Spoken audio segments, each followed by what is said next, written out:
All set.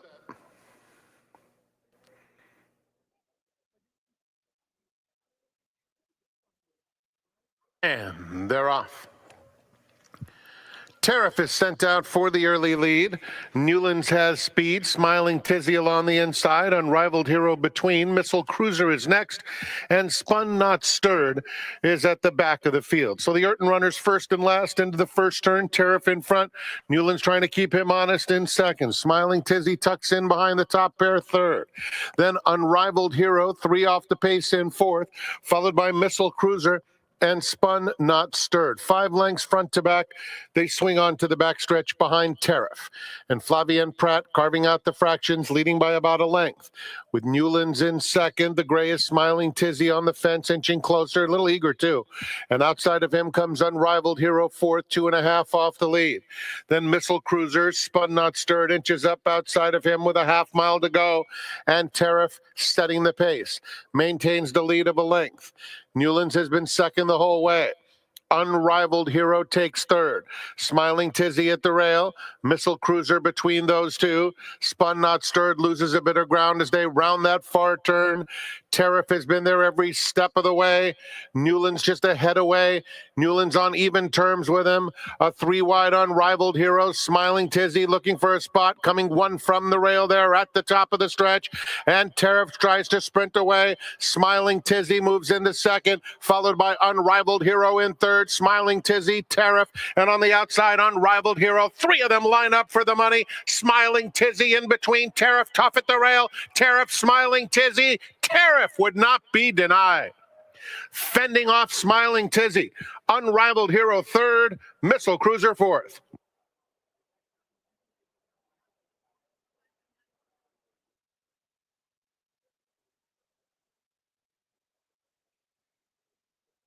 Water Cowboy will be the last one. Going in.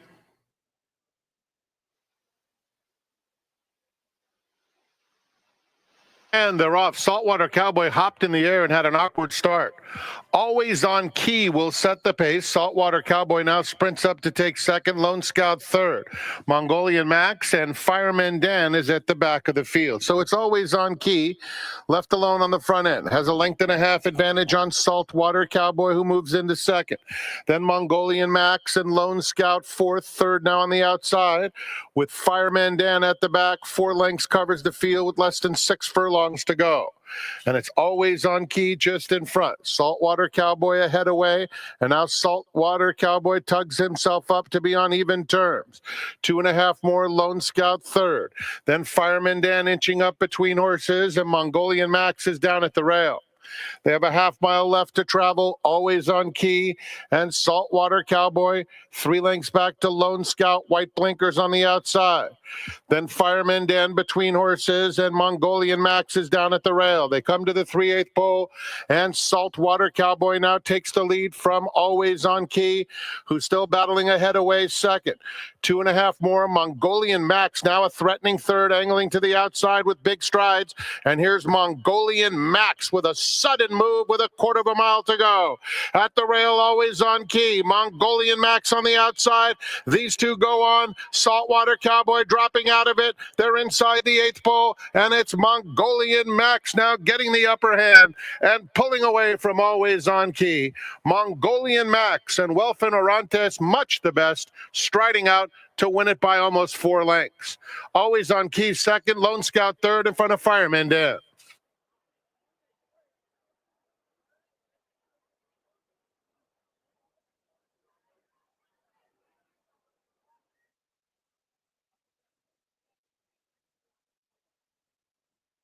In the gate.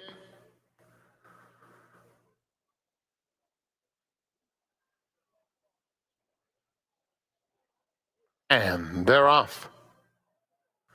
Spinning is out quickly. Tom Stars, Sassy Mischief along the inside comes away as Coastal Cowgirl now moves up in between horses. And Coastal Cowgirl is quickest. Affair is at the back, just went by Sassy Mischief. Down the back stretch, and it is the heavy favorite Coastal Cowgirl setting the pace. Leads at a length and a half to Tom Star. Affair moves up to take third, spinning at the rail in fourth, and 2 more to Sassy Mischief. Less than a half mile to go. Coastal Cowgirl in front by 2.5 lengths. Tom Star in second, Affair on the outside third. It's a gap of 4, back to Spinning in fourth, and 3 more lengths to Sassy Mischief. Midway on the far turn, and Coastal Cowgirl opens up a commanding lead. It's 8 lengths and increasing at the quarter pole. Tom Star, Affair, and then Spinning in fourth, but it's all over for Coastal Cowgirl, who is in another league. Coastal Cowgirl clear by 15 lengths. It's a battle for second. Tom Star holding that spot currently, but a no doubt about a W for Coastal Cowgirl, who wins by the length of the stretch. Call it 18. Tom Star, then came Affair and Spinning.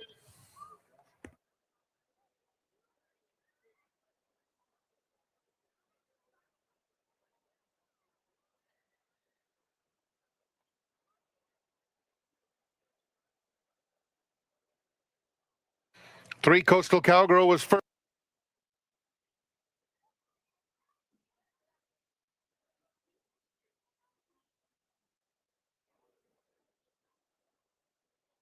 Again.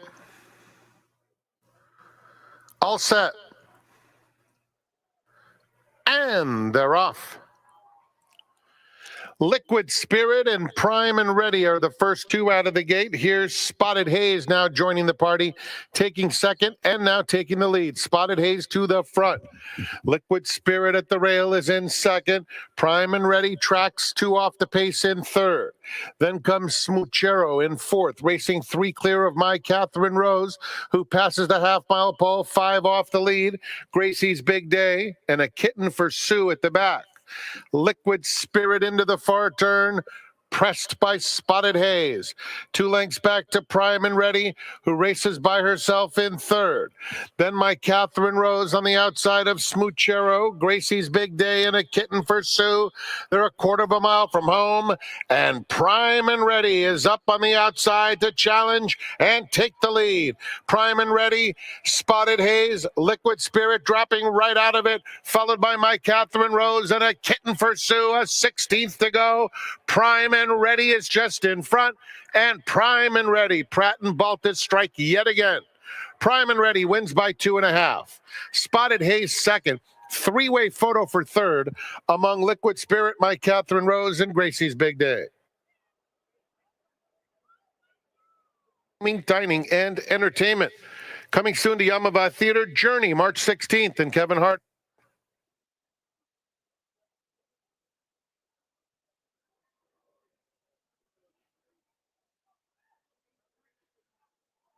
And they're off. Princess Hakawi and Poker Alice, the first 2 out. Hollywood Mistress in the top flight, and the big favorite, Gray Frost, moves up on the far outside. Then it's Northern Rose second to last, and Bet the Chalk is at the back of the field. Heading to the 6 furlong pole, Poker Alice, Princess Hakawi narrowly. Gray Frost cruises up to the top pair, 3 deep in third. It's a gap of 4, back to Hollywood Mistress in fourth. Then Northern Rose and Bet the Chalk. 7 lengths covers the field. Onto the backstretch they go, and it's Princess Hakawi just in front. Gray Frost right alongside. Gray Frost, Gray Nose just in front now, and these two are going back and forth with Princess Hakawi reclaiming the lead a half mile from home. Poker Alice is now 3 lengths behind them in third. Hollywood Mistress trying to make some headway fourth. Then Northern Rose toward the back of the field, and another 3 to Bet the Chalk. 3/8 of a mile to go. Gray Frost and Princess Hakawi racing together as one, and they're now 7 lengths clear of Poker Alice in third, followed by Hollywood Mistress and Northern Rose. Bet the Chalk is far back. They pass the quarter pole and turn for home. Gray Frost, Princess Hakawi trying hard along the rail. These two have put a dozen lengths on Hollywood Mistress, who moves into third. They head past mid-stretch, and Gray Frost puts away Princess Hakawi. And it's Gray Frost and Tyler Bays, the easiest of winners, as the tote board indicated. 1-5 and wins by 5 lengths. Princess Hakawi second, Hollywood Mistress and Northern Rose.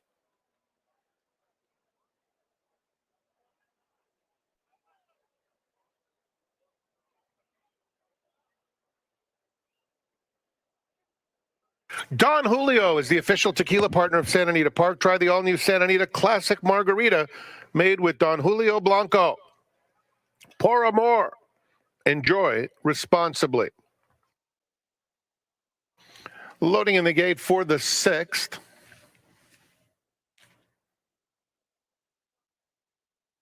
And they're off. Rexford out quickly, so is Invincible, flashing some speed into second. And here's Schwartzmeyer, who wasn't fast out of the gate, but he's pretty quick now, all the way up to take third and now second. Behind them, Player B, who races just inside Tis a Good Thing.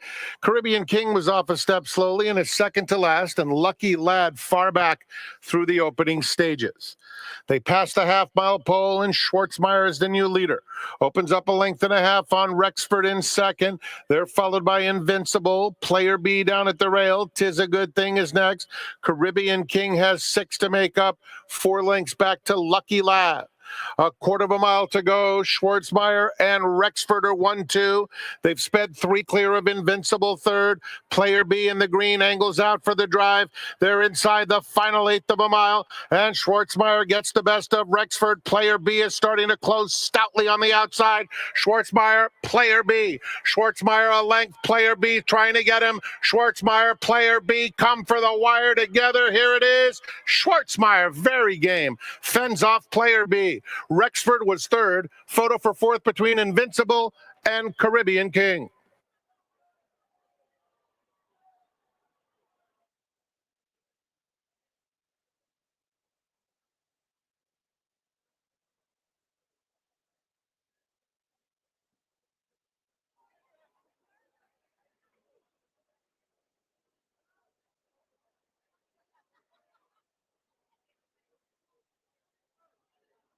And they're off. Very clean start.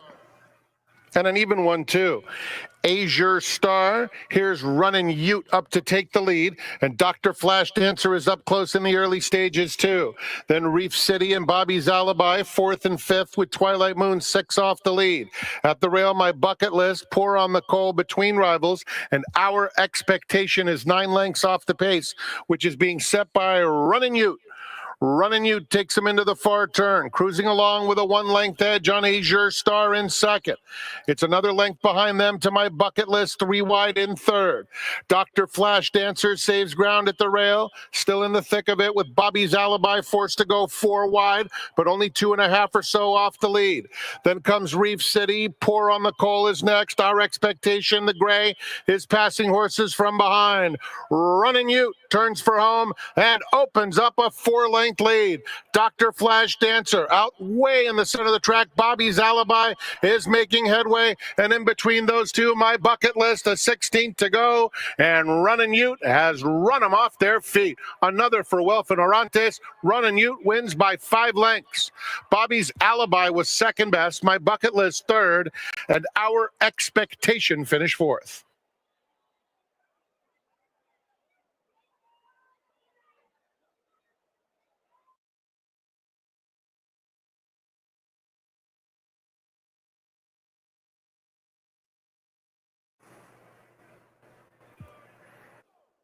In the gate.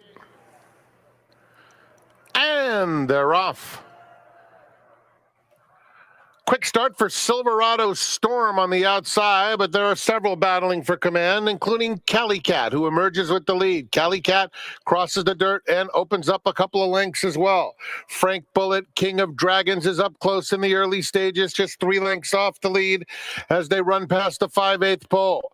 On the outside comes Silverado Storm with 4.5 lengths to make up, and Nijinsky Halo is in that group too. It's a gap of 3 back to the Shillelagh. Got him is next. The 2 trailers binging at the back of the field. Into the far turn, and it's Cali Cat in front by 3. Frank Bullet is second. Nijinsky Halo a clear-cut third. King of Dragons losing ground steadily, dropping right out of it. He was just passed by Got him. They're at the top of the stretch. Cali Cat and Frank Bullet are well clear of the rest. Cali Cat 3-length lead past the furlong pole. Frank Bullet trying his best to close that gap. Long way back, binging, moving into a position to get a minor award. board. It's Cali Cat, Frank Bullitt, Cali Cat holding firm, and Cali Cat prompt favorite. Frank Bullitt second, got him, caught him was third, and the Shillelagh rallied late for fourth.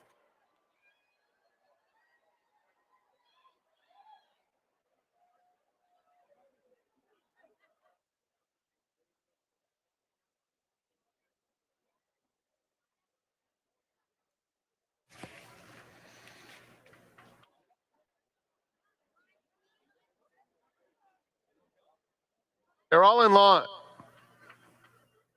And they're off. Picture perfect start. Rhythm Girl, Riverside Rose on the outside has plenty of early gas. And in between those two, also showing speed is Care for Autism. So it is Rhythm Girl. Care for Autism is now in second, followed by Robin's Tough Love third. At the rail, Autism Inspiration, 4 off the pace. Full Moon Grazin, Misty Dancer is second to last, and another length to Riverside Rose. 8 lengths covers the field.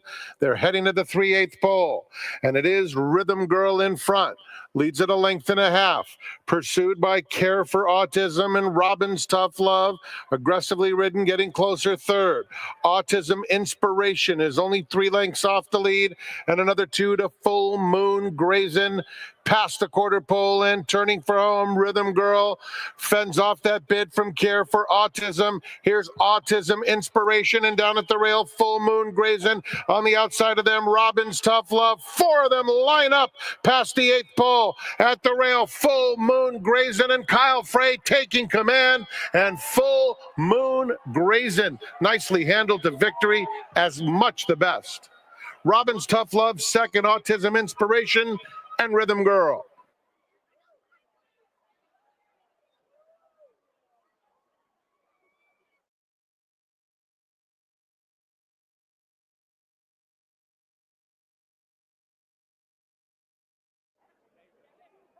In the gate.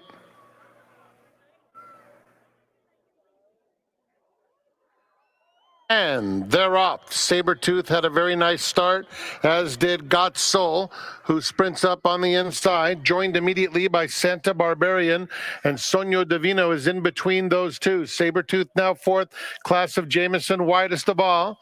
Shapoval is just behind this group, 4 lengths off the lead. Then comes Fix It Quick. Giant Luther is down on the inside, 8 lengths off the lead. Just on the inside of Class of Jameson.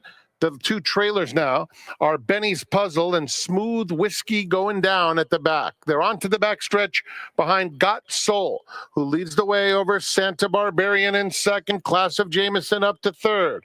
At the rail, Shapoval is in fourth, Sonio Divino under a hold in fifth, 5 lengths off the lead. He is followed by Sabretooth, and Giant Luther past the half-mile pole has 7 lengths to make up. Fix It Quick in the oranges next, racing 2 in front of Benny's Puzzle. Smooth Whiskey going down is out of last, leaving Master Jacques at the back of the field. Got Soul takes them around the far turn, has a 2.5 length lead. Glass of Jameson is up to second. At the rail, Shapoval, Santa Barbarian dropping out of it. Extreme outside, Sabretooth launching his bid with the white cap. 3 clear of Fix It Quick. Top of the lane, and Got Soul has a 3-length lead with a furlong left to go. In second is Shapoval chasing gamely, and then Sabretooth in third, followed by Fix It Quick past the 16th pole, and Got Soul will take them coast to coast. Second goes to Sabretooth. Then it was Shapoval, Fix It Quick in the battle for fifth between Santa Barbarian and Sonio Divino.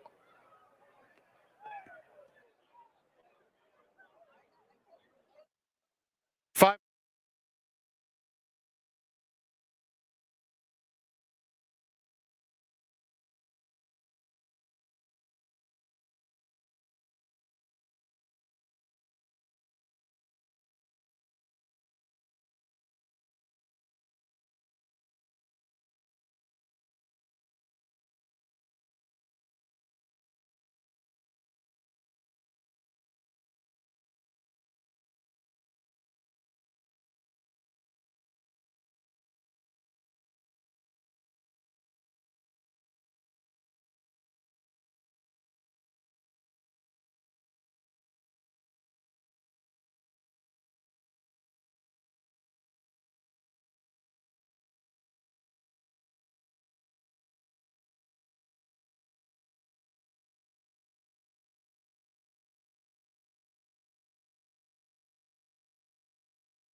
Have you taken a look at the jock standings as of today? Well, of course, the usual suspects are at the top, Flavian Prat and Juan Hernandez.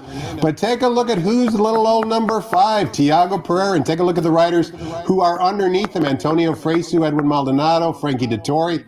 Tiago Pereira having an excellent meet so far. Congratulations to him for the way he's riding, but it's a team effort. Someone has to book him those mounts, and his agent is sitting right next to me. His name, Craig Stephen. Craig, happy Friday. Welcome to the seminar. Tom, thanks for having me. It's a hell of a job. Don't be so humble. That's a hell of a job being fifth right now. You know what? He's happy, and he's You're content. happy? I'm happy. His daughter is healthy, thank God. Good. And I think that is what's contributing to the great riding. But success begets success, right? The more you win, the more the trainers suddenly start to answer your phone. Absolutely. They don't make Absolutely. a U-turn when they see you walking down the shed road. Absolutely. Absolutely. The win in the San Pasquale on Katona didn't hurt. And he's won numerous stakes this year so far since I've had him. So it helps. And he's got his fans, you know, Steve Knapp and Dean Pedersen, Hector Palmer. Phil D'Amato throws us. Richie Baltus now is getting on board and you throwing him on a couple. So, we're picking up business as we go along, and he's riding great. So that's all we can ask for. But this isn't your first rodeo, Craig. You've done this for a while. You've had other riders, and let's face it, really comes down to relationships, right? Yes, it does. Yes, but you still have to have a rider. I mean, no matter how friendly you are with the trainers or the owners or whatever it may be, you still have to have the goods. They're not just going to put anybody on their horse. They need to win. Their owners are always, why don't we use this guy? Why don't we use that guy? So, I mean, you have to have the goods. If you don't have the goods, chances are, regardless of what your friendships are like, you're not going to ride the good horses. What would you say is Tiago's biggest strength as a rider? Well, you know, I was talking to Bill Spa the other day when I saw him out here. He knows a little bit about horse racing. He knows a lot about Tiago, too. He's put him on a lot of horses. And he said, Tiago's not only a good jockey, but he's a great horseman. And I don't know how many times he's gotten off a horse and told the trainer, this horse is a little sore behind, this horse is a little sore up front, he doesn't have much of a mouth, try this kind of a bit, that kind of a bit. Take the blinkers off.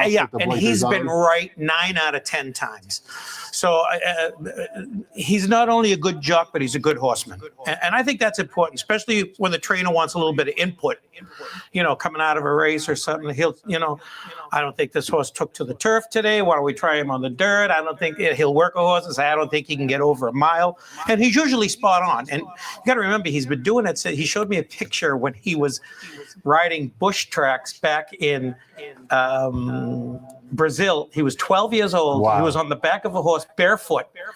And he was riding in his first match race, and he was 12 years old. He had no shoes or socks on, and he was barefoot on a horse at 12 years old. So he's been doing it for a while.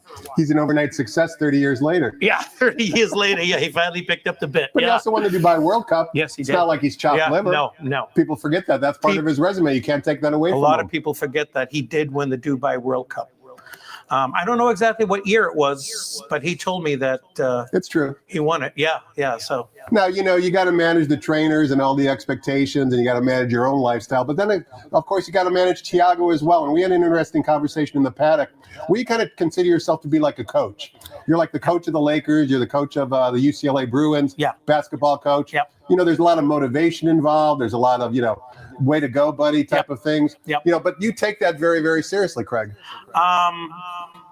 You know, like any other athlete, you have to fill them. I'm not saying, you know, you BS them, but you got to tell them when they do good, and hopefully you got the kind of rider you can say, you know, I think you screwed up here. You know, you had the opportunity to go inside, instead you got stuck 3 or 4 but wide. They're making split-second decisions. Split-second decisions on a horse that may not want to do it. Correct. I mean, it looks easy for us watching. Looks easy for us watching it. Yeah. The hole's wide open. Why didn't you go in there? I can see the guy in the end zone, but Brady can't see him, and I'm like, he's wide open in the, you know. Between the two of us, we weigh as much as 6 jockeys. You know what I mean?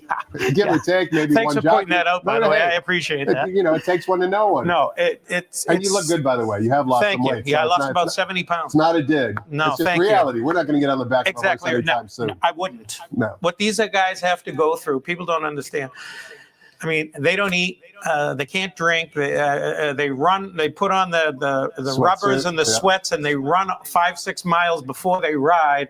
Then they'll go and breeze 6 horses the next morning and ride the cart. Or it's not an easy gig, and you're dealing with 1,200-pound animals at 40 miles an hour. I mean, let's give these guys some props. Of course, I always do. They're taking their lives in their own hand each and every race. Yeah. Much less in the morning with the workout. You never know what's going to happen. No, absolutely. Speaking of workouts, were you guys on the backside this morning? He had the day off. I was, but he had the day off. So I was able to walk around, check with some bonds, get some calls in the new book, which just came out. With the purses up. With the purses up, thank God. And so he had the day off today, though. So hopefully he's good and strong for this afternoon. Well, we need him to be. I think he's on 4 live mounts today. We'll talk about it a little bit later. But what about the influx, Craig, of Northern California horsemen? I see you working your way into some of those barns now. You ride for Bill McLean today as one example. Yep. That's kind of a give and take, kind of a new relationship type of building. Yep. Bill, fingers crossed I can win one today for Bill. Such a great guy. Great guy. But there's so many good horsemen that come from. So many good horsemen, and they're so nice. Tim McKenna, Blaine Wright, Steve Sherman, Bill McLean, Isidro Tamayo, Samuel Calvario, Victor Trujillo. These guys are all quality horsemen, and they're trying to find their way down here in Southern California because suddenly the competition they're running against is a little bit deeper. And they've been forced to relocate. Sure. I mean, people don't understand that they've been up there for years, and all of a sudden, on a whim, they have to relocate. They have to move their bonds down, and they have to find places to live. And a guy like Steve Specht, he's up there in age. He just said, you know what? Yeah. That's my calling card. I'm done. Sure. So he's dispersed a bunch of horses to like my friend Dean Pedersen and a few others. Well, Dean. He's always been a solid horseman. Dean, I think if you look at Dean's lifetime career stats, he's 25% or 30%. I mean, the guy is just with a small stable. But it's the detail. He pays attention to detail. He runs them where they belong. And there's so many horsemen in Southern California that, you put these guys anywhere else, and believe me, I've been on the East Coast and Midwest and all. You put these guys in any other circuit, and they're going to dominate. We have such good horsemen in Southern California and Northern California. Craig, that they could go anywhere. Craig's full of praise, but he's also full of detail. He's done the work for today's 9-race card. We're going to find out who he likes besides the mounts that Tiago rides. We're going to do all of that. But before we do any of that, let's toss the microphone over to track announcer Frank Miramati and get the early changes on today's Friday's card on a beautiful day here at the Great Race Place.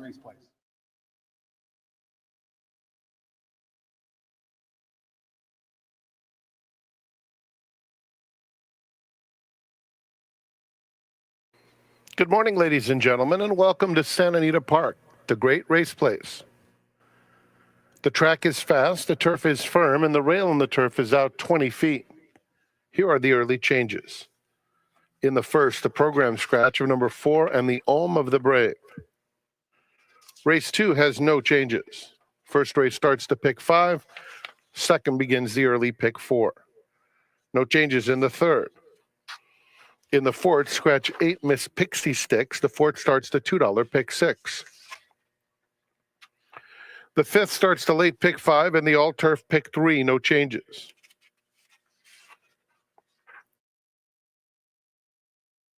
In the sixth, pick 4 wagering is offered. There are no changes. In the seventh, scratch 5, Canto de la Terra. Race 7, take out the 5. Late pick 3 starts there.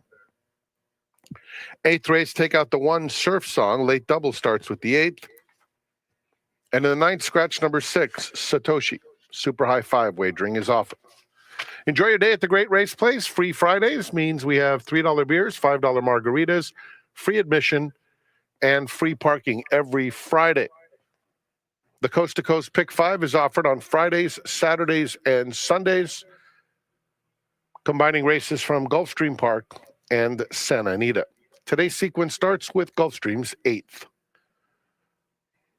Let's go back to Quigley's Corner. His special guest today, Tiago Pereira's agent, Craig Stephen.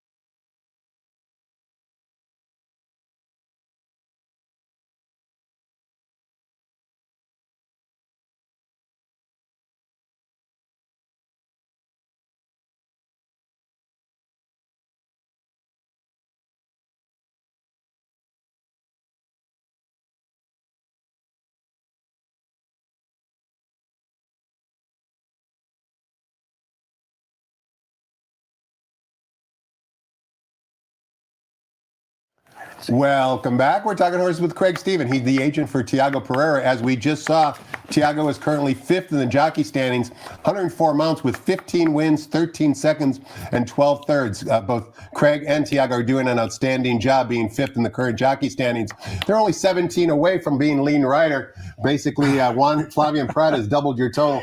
But let's face it. Well, Flavian and Brad do an excellent job. Eclipse Award winner. I mean, outstanding. You're an agent. His ability is off the charts good, isn't it? Forget about it. And now you got JJ, right up alongside him. Then we've got Umberto Rispoli, Hector Barrios. I mean, there are so many quality riders. Antonio Fresu. He's in Saudi Arabia this weekend, so you get a chance to kind of widen. Right? Thank you, Tom Knust. So, we got a chance. Maybe we'll win a couple this weekend due to his absence. But there's this jockey colony. You can go 15 deep and have quality riders. Kyle Frey, Tyler Billy Bays. Anton Georgi, Tyler Bays, Giovanni Franco. Sure. I mean, the list is endless. Thanks for good gambling, that's for sure. Oh, yeah. Let's talk about the gambling on today's card, Craig. Kicking things off in race number 1, where we're sprinting 6.5 furlongs in the turf course. The rails today are 20 feet. Race 1 also begins the 50-cent early pick 5. This is a starter optional claiming race. Unfortunately, you scratched the 4, and the Arm of the Brave leaves us with a field of 7. Morning line favorite in the current betting choice at 9-5 is on the bottom. Mr. Leisure now 9-5 on the tote board. Before we get your thoughts on the race, Craig, I wanted to show a replay that a number of these runners exit. It was back on January 23rd, and the 2nd, 3rd, and 4th place finishers all exit this replay that we're about to watch. The one that I want you to watch at home would be number 1, Oscar Joy, in today's race. He's actually going to break from post position number 5. What you're going to see is that he has to steady and stop a number of different times, and the winner came back to win his next start, earning a Beyer speed figure of 89. So certainly that validates Oscar Joy's and these other runners' Beyer speed figures. But rather than you listen to me, let's take a listen to Frank Miramati describe the action back on January 23rd and watch the runner breaking from post position number 5. That's going to be Oscar Joy. And they're off. Handsome Ticket gets the first call out of the gate. Down at the rail here, Sir Maximus, Traveling Show with the red blinkers, is also up there, along with Bolt Supremacy, who's only a neck off the lead. Bruckner is in that group. Down at the rail, Schwartzmeyer, Oscar Joy, and the distant trailer is Naftis. They're coming to the half-mile pole, and Sir Maximus has come through on the inside to take a very narrow lead. Handsome Ticket a neck back second. Bolt Supremacy comfortable while 3 wide third. And Schwartzmeyer is in fourth, 3 lengths off the lead midway on the turn. Then it's Bruckner inside Travelin' Show. Oscar Joy, Naftis just 5 lengths covers the field with a 1/4 mile to go. And Bolt Supremacy makes the move for the lead. But Handsome Ticket's not done and going on. Handsome Ticket, Bolt Supremacy are head and head inside the final 1/8 of a mile. Then it's Traveling Show. Schwartzmeyer was in tight, now trying to get through and does get through. And here's Schwartzmeyer. Abel Lescano gets through on the inside, and that was the winning move. Schwartzmeyer wins convincingly. Craig, as we watched the gallop out, that replay was at 6 furlongs. Today's race is 6.5 furlongs on the flat turf course. And you can see our friend in the Gary Barber colors, number 5, Oscar Joy, galloping out, I should say, pretty well to finish a good second, even though he finished 3rd at the wire. What say you about race 1, Craig? I have to agree with you. He comes out of a very good race. The Schwartzmeyer came back the other day for Pete Urton. I think he was off the claim from John Sadler, if I'm not mistaken. I think Pete brought him back the other day with Abel Lescano and just ran another huge race. With my horse out of the race, Home of the Brave, who I thought was the speed of the race, I'm kind of thinking the 8 horse is going to have things all his own way for the first half mile. Frankie Dettori doesn't hurt the No, process. Frankie does not hurt at all. Draws a good outside post, has plenty of good speed. Tim does a great job. Like I said, can't lose anything with Frankie in the irons. I like a 1-8-8-1 in this race. Fair enough. Let's turn the page, Craig. Take a look at race number 2. Begins the 50-cent early pick 4. This time we're on the main track, 6 furlongs. Of course, today we're fast and firm with temperatures in the high 70s. 6 furlongs in the main track for $8,000 claimers, non-winners of 3 races lifetime. Field of 7, number 5, Momo's Kiddo, from the aforementioned Tim McCannabar, is 2-1 on the Moy line. Used to be the agent for Asa Espinoza, who rides Momo's Kiddo. Give us your thoughts on race 2.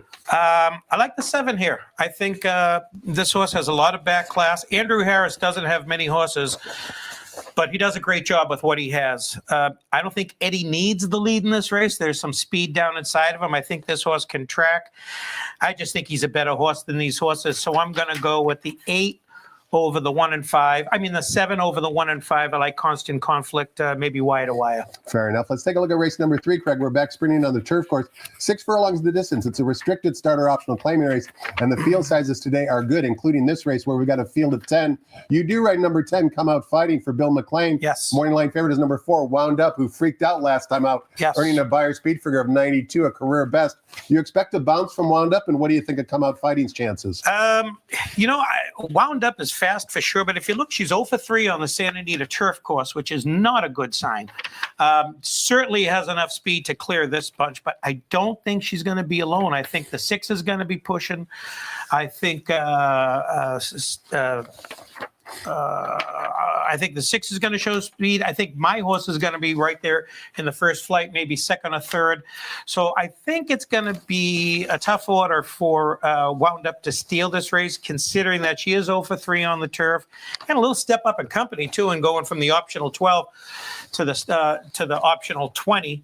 I kind of like in this race, I kind of like the 8, the Samuel Calvario horse, having a great year, 18% comes out. Second, Grubauer, who's a very nice horse, seems to be a win machine, and also should be sitting right off the speed. And if you look back, she's got a couple of really good races back in 2003 against Prince Abu Dhabi, who was a really nice horse from Northern California. She's only getting beat a couple of lengths to her, has some back class, seems to be rounding into form now. So I'm going to go with the 8 and 10 in this race. Hopefully Tiago can get up there and maybe win or run second for Bill McLean. Craig, a question for you, number 10, Come Out Fighting, who you ride. How did this mount come about? This horse likes to win races, 11 for 18, lifetime either first or second, but you don't typically ride for Bill McLean, of course. How did this all come about? Give us the backstory. This came about over coffee at Clocker's Corner with Gary Studi. It's a beautiful place, Clocker's Corner. Bill was sitting there, and Bill and I started talking. He goes, I got to find you one. He says, I love Tiago. He says, you're a nice guy. I'm going to find you one. So sure enough, he called me and said, hey, would you like to ride a horse for me? And hopefully the rest is history. I would just check to make sure I was open. I said, would love to. Sure. And this looks like a really nice horse he put us on. So, and 8-1 on the morning line could be in and a good post. Correct. Yeah, exactly so fingers crossed. Let's take a look at race 4, Craig, which begins the $2 pick 6 sequence. We're sprinting the abbreviated sprint distance of 5.5 furlongs for fillies and mares in for a $16,000 tag, non-winners of 2 races lifetime. Scratch the 8, Miss Pixie Sticks leaves us with a field of 7. Morning line favorite down on the rail for Sean McCarthy. Shop Till You Drop, who's 2-1 according to Jeff Siegel. What's race 4 according to Greg Stephen? This is my best bet of the day, probably, is Amelia Blue. I really like this horse today. Why? Not too much gas in here. I think she'll be in a good spot early on. Lorenzo Camposano does a great job, and Giovanni Franco, 2 assets to horses. Comes out of some good races. If you throw that last race out, she was in tight if you watch the replay. And one of my favorite moves in racing is long back to a sprint and turf to dirt. I don't know. I think they use a whole different set of muscles on the grass and going long as they do sprinting on the turf. Takes a little drop in company. Like I said, not much gas in here. I think she'll be laying close up early on. I just think she's the horse to beat. I don't really see much in here as far as competition-wise. The second page, I don't see much. The bottom horse is scratched. I think it's her race to lose, win or lose. You make a good point, Craig, because looking closer at Amelia Blue's career record, certainly she's only 1 for 10 lifetime, Right. but on the main track, she's got 1 win, 1 second, and 1 third. So that seems to be her preferred surface. And let me ask you a question. I know as handicappers, sometimes we read too much into this, but Giovanni Franco, off a disappointing effort, elects to ride back. To me, that's always a positive. Always. Because it's easy to say, okay, hop off the horse, never put me back on that horse again. But Giovanni, just like you, must have thought that there was something that he could build upon, whether it was the drop back to sprint, turf to dirt, whatever. I like that as a handicapper. And if you ever talk to Giovanni, he's got the best personality. He doesn't complain. He doesn't whine. He just goes about and does his business. And his friend Jack Carava does a great job with both him and Kyle Frey. So they're both professionals. Yes, kudos to Jack. The 3 of them do a great job. I just think today in this particular field, I think she's in the right spot at the right time. The one obviously going to be tough to beat. kind of hard to move up off of Richie Baltus. And the winner of that race came back and ran horrible, the George Papadomo Toulouse track. She had an easy lead the other day and just caved in. So it goes to show you, I don't know how strong that of a race she's coming out of. So I'm kind of leaning towards the 2 here. She's probably my best bet of the day. Hopefully I can get some odds and make a few bucks. Craig's best bet on today's card, number 2, Amelia Blue, in race number 4 to kick off the pick 6. Let's take a look at race number 5, which begins both the 50-cent late pick 5 as well as the $3 all-turf pick 3 with a reduced 15% takeout. We're going 1 mile on the turf course for maiden claiming 3-year-old fillies in for an $80,000 tag. We've got another good field of 10. Morning line favorite, number 5, Lee's Baby Girl from the Doug O'Neill barn at 3-1. But you ride a horse for Peter Urton by the name of Giggle Giggle. First time Lasix. Talk to us about the race. Yes. She's actually my selection. Tiago's worked this horse a few times, and he really, really likes this filly.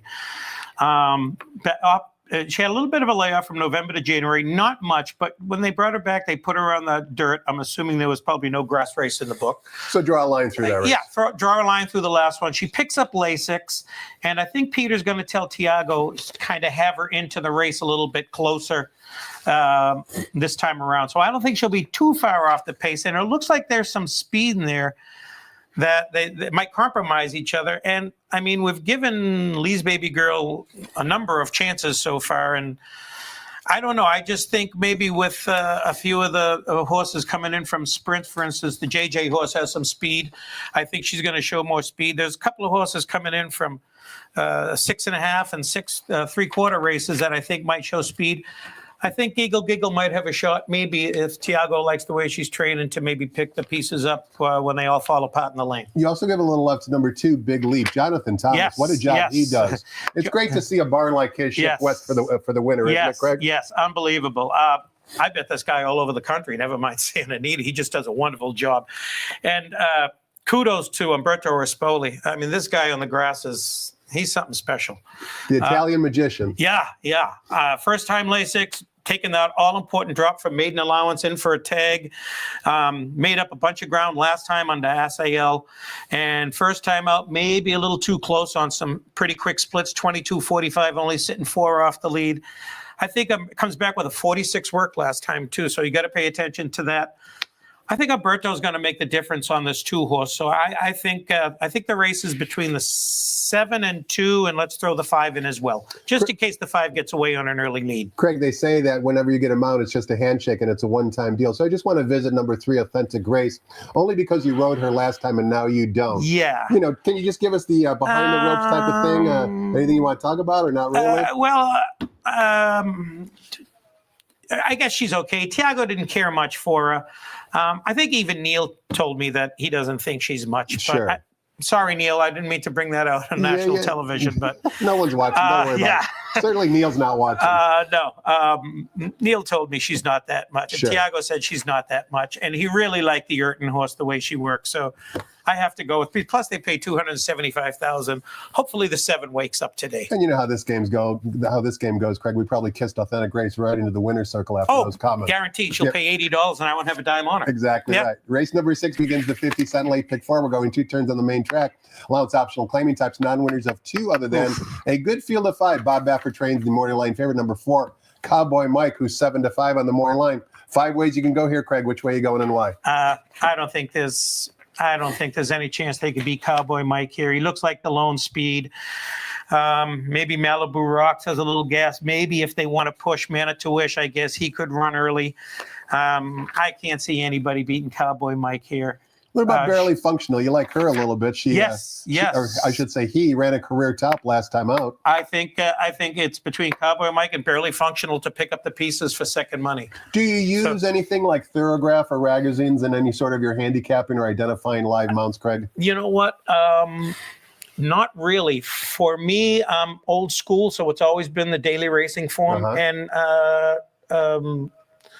trip handicapping. I love to watch replays, and there's certain people you just want to ride for. Of course. I mean, there are certain guys that win races, and you want to ride for them, regardless of where the horse is. You want to ride for those 20% people. 20% of the trainers win 80% of the races. 100% right. So I mean, when a guy like Peter Miller or Jeff Mullins Pete Urton or Phil D'Amato, any one of these guys, Dean Pedersen, when they call you and Yes, say, sir, yes, I got a call for you, you Right. don't ask what race, how's Right. the horse doing, and Right. you just say, yes, where do you need me? Sure. And it's a done deal. Sure. So, because somewhere down the line, you're going to be winning for these guys. How do you get Bob Baffert to call you? That's been a tough one to crack for most agents. I looked it up courtesy of DRF Formulator. I know you haven't been the agent for Tiago for very long, but over the last 5 years, Tiago's had 12 mounts in the Baffert barn. Yeah. So he hasn't been able to establish a foothold in there. No. I know you'd love to get in there. Yeah, But that's a tough barn to crack. He used us a couple of times at Los Al, and used us a couple of times at Del Mar. Bob's got one. Right? Yeah, Bob's got one, and let's face it, Juan's a great rider. You can't knock that guy He's also got Flavian. He's also got Mike Flavian Smith. Pratt. He's got Frankie Dettori. Yeah, Juan Hernandez, Frankie Dettori. I mean, these guys are legends. Sure. So, I mean, if he throws me a bone, I'll Right. gladly make some soup with it. But if not, I totally understand. He's got the best of the best, and why not? He is the best of the best. So He sure is. Race number 7 begins the new $3 late pick 3, also with a reduced 15% takeout. This race is 1 mile on the turf course for 3 old fillies. Allowance optional claiming types, non-winners of one other than. Field of 7 after the scratch of the original morning line favorite, number 5. The revised morning line favorite is likely to be Frenzy Flavor. You ride, however, Tigerish from the Phil D'Amato barn. According to Andy Harrington and NationalTurf.com, although the workout was on the main track, Tigerish was outworking Canto del Terra, which you might or might not know. Did not know that. Maybe giving her a little bit of a look at odds of 12-1. Yeah. I don't want to lead the witness, but talk to us about race 7. I don't think I've ever been on this horse. I think Phil just gave me 2 calls on this day. He gave me the horse in this race, and he gave me the horse. I think it's in the last race. I think it's a 2-horse race. I think it's between Resolve, the Leonard Powell, and Ferenzi Flavor. I sure do hope the Phil D'Amato horse runs. Looks like she's got some speed, so I don't know whether he's going to tell Tiago to put her on the lead or sit with her or what. But I thought if you watch the replay of Resolve, she was in all kinds of trouble last time. She sure was. You can see that in the trip notes. Yeah, with Diego. And they were running fat, 22:45, so she should have run into those splits, but still the same. She had all kinds of trouble. Schillerflied, the horse of Patty Gallagher's, I think, is a really nice horse as well. So she's coming out of a really good race. The Sadler Super Speeder runner. So exit in a really good race. Lenny Powell does a great job. I think it's a 2-horse race between the 2 and the 7. I didn't see Tiago. Now, Tiago rode the JJ horse, but they took us. Richard took us off. Tiago really didn't get along with this horse last time. She ran off with him. So if she gets to relax today, she could be a danger as far as Lone Speed is concerned. I know Tiago didn't get along with the last time. That's why we're not riding her. But if she relaxes, she could also, with JJ, be the Lone Speed and maybe take him wire to wire. Craig, not this race specifically, but throughout the course of the seminar, you've been talking about the pace scenario of the different races. Is that kind of where you start handicapping, is who's going to go to the lead, how hot will the pace will be, and then kind of make conclusions after that? The first thing I do is I go through to look to see who the speed of the race will be. And they did a study. I'm not sure who did it a few years ago, but throughout North America, every racetrack in North America, 75% of the races won throughout all of the thoroughbred racetracks in North America. You have to be first, second, or third within the first quarter of a mile of the race.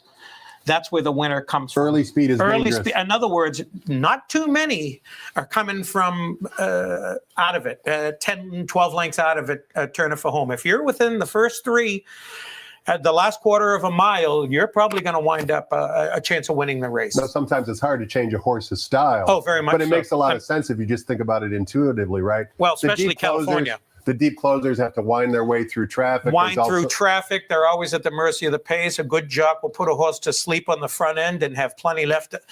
I mean, it's just so much better to not to be getting the spray from behind and, on the dirt. Yeah, and just to be in front and set your own pace. And I think horses get braver that way as well. Now, if there's a race with a ton of speed, well, then I look for a stretch runner. But if I see lone speed, that's kind of where I put my money as far as gambling is concerned. Let's take a look at race number 8. Looks like a really good 3-year-old filly maiden special weight going 6 furlongs in the main track. It also begins the $5 late daily double with a reduced 15% takeout. One scratch here, scratch the one, serve song, leaves us with a field of 8. You ride the horse on the bottom, Nicolina from the Phil D'Amato barn. The morning line favorite is number 6, Brilliantly, a first-time starter. Before I get your thoughts on the race, Craig, I wanted to show a few workouts, courtesy of our friends at First TV. The first workout is going to be for number 6, Brilliantly. This work was back on January 18th. This is a Bob Baffert first-time starter, daughter of Uncle Mo. And take a look at Brilliantly here. Yeah. She breaks from the outside out of the gate. Now, she's a she because she's a filly. Take a look at the runner that she outbroke coming out of the gate. San Saba, who's a male horse who already has a career maiden special weight victory right during this meet for trainer Bob Baffert as well. As we continue to watch the workout, and you can see the time is legit, 59 and change. It almost looks like Brilliantly is toying with San Saba, because when San Saba gets up inside of her right here, all of a sudden she breaks away once again. I think this workout way back on January 16th told Bob Baffert that he had a runner on his hands, and certainly she's no surprise to the betting public because Jeff Siegel made her 9-5. But here's that separation again I spoke about. San Saba is a really, really nice horse, and she's a first-time starter that's going to be making her debut today. I know one work doesn't make a career, but just reading between the lines here, Craig, I think Brilliantly could really be a really nice filly. Yeah, it looks that way. And it looks like Juan gets off a Cooey and gets on Brilliantly. The only thing that I like about Cooey is the horse that beat her last time is Dean Pedersen's Our Moonlight. And you rode her. Yeah, Tiago rode her. And Dean Very nice filly. It's a Tappet filly, and we all know what Tappet's capable of. He actually spent a lot of money for the Dean barn. $375, if I'm not mistaken. Yeah. Dean thinks this filly is something special, and I have to agree with him. So doesn't Tiago. So she picks up Lasix today. This horse has speed. She's in good hands with Rispoli. She's had a race under her belt. Be prepared. I wouldn't be surprised if this 2-horse takes a gate to wire. I don't know much about the 6. That video obviously says it all. But I wouldn't be surprised if, with first-time Lasix and a race under her belt, if this 2 takes some wire to wire. Just coming out for the fact that Our Moonlight, we think, is such a nice horse that, it took her to beat this horse last time out.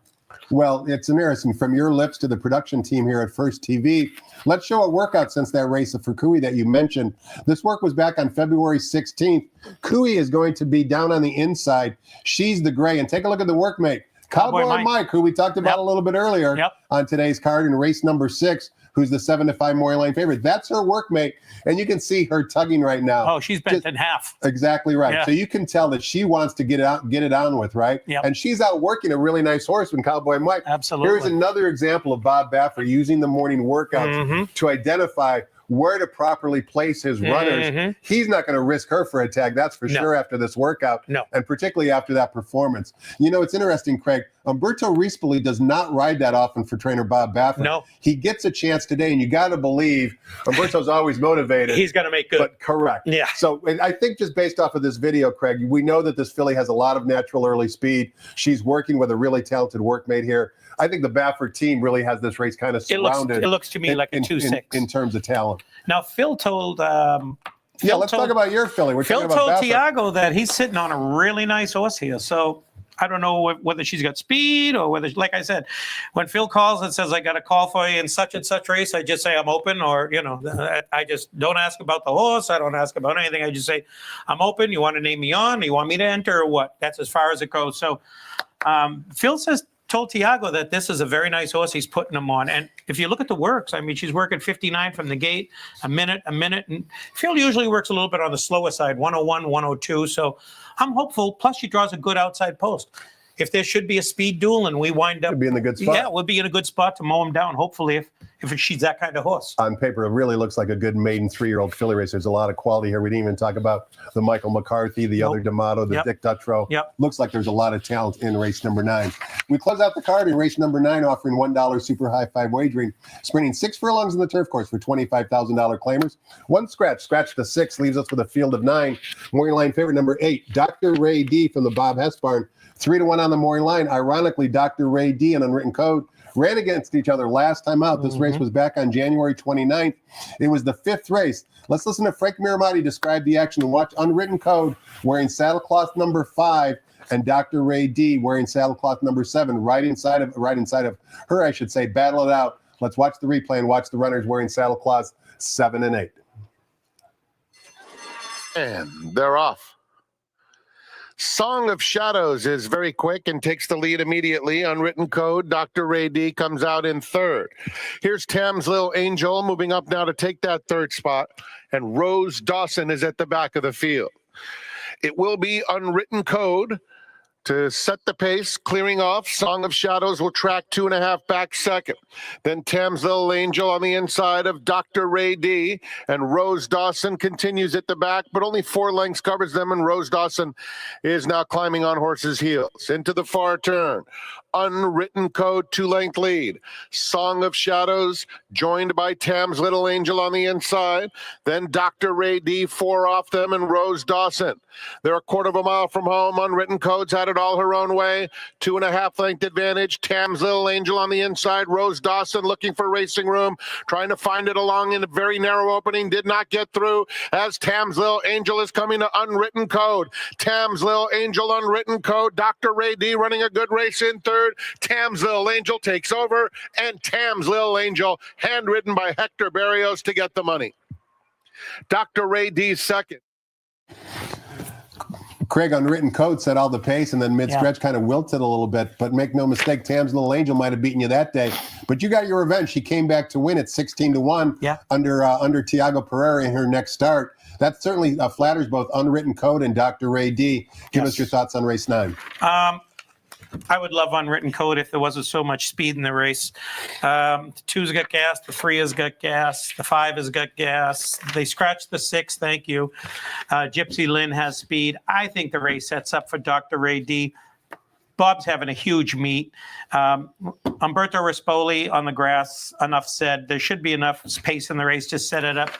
Plus, he's 2 from the outside. He's going to be able to watch what's going on down inside of him. This horse looks like she's sitting on a win, and she looks like she's rounded into really good form. Craig, good luck not only on today's card, but continuing going forward for the remainder of the meet. You and Tiago have done exceptional work so far up to this point. Thank you. Hopefully you climb in the standings a little bit more before we close up for the Classic meet. Yes, in thank mid-April. you. Thanks to all the trainers that are using us. We really appreciate the business, and hopefully we can continue to win for you guys. And thanks to all of you for watching as well. One more piece of business before we close, and that would be the $1 Coast to Coast Pick 5, offered every Friday, Saturday, and Sunday, as you can see on the graphic. 3 races from San Anita, but we kick things off Gulfstream Park, race number 8, 1:21 p.m. Pacific time. Since the start of the Classic meet here on the day after Christmas, the average pad on the Coast to Coast Pick 5 in excess of $10,000. $1 minimum, low 15% takeout. Make sure you get involved. Thanks so much for watching, everybody. Hope you have a great afternoon. We'll do it all again tomorrow. Can I make one plug before I go? Hurry. I need to say hi to Brandon and Monica at the Derby Room over in Pomona. I should be over there today. Sorry, guys. I'll be there tomorrow. And if you can't make it out to the races live, go to the Derby Room. Great food, great service, great people. Enjoy the races.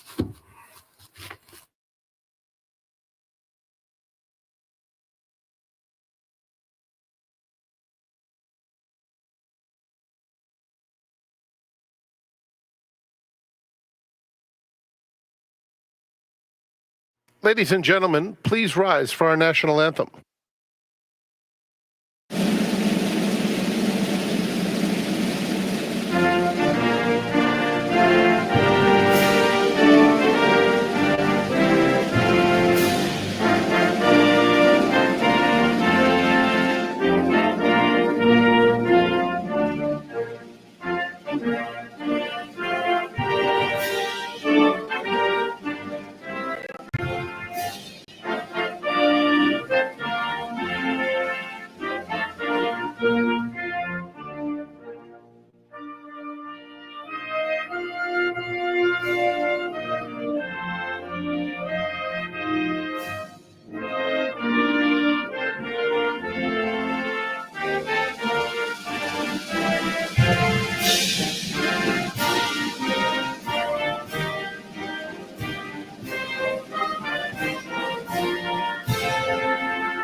Good afternoon and welcome to Santa Anita Park, where the track is fast and the turf is firm. The track conditions brought to you by John Deere. Here are the changes. Nothing new to report.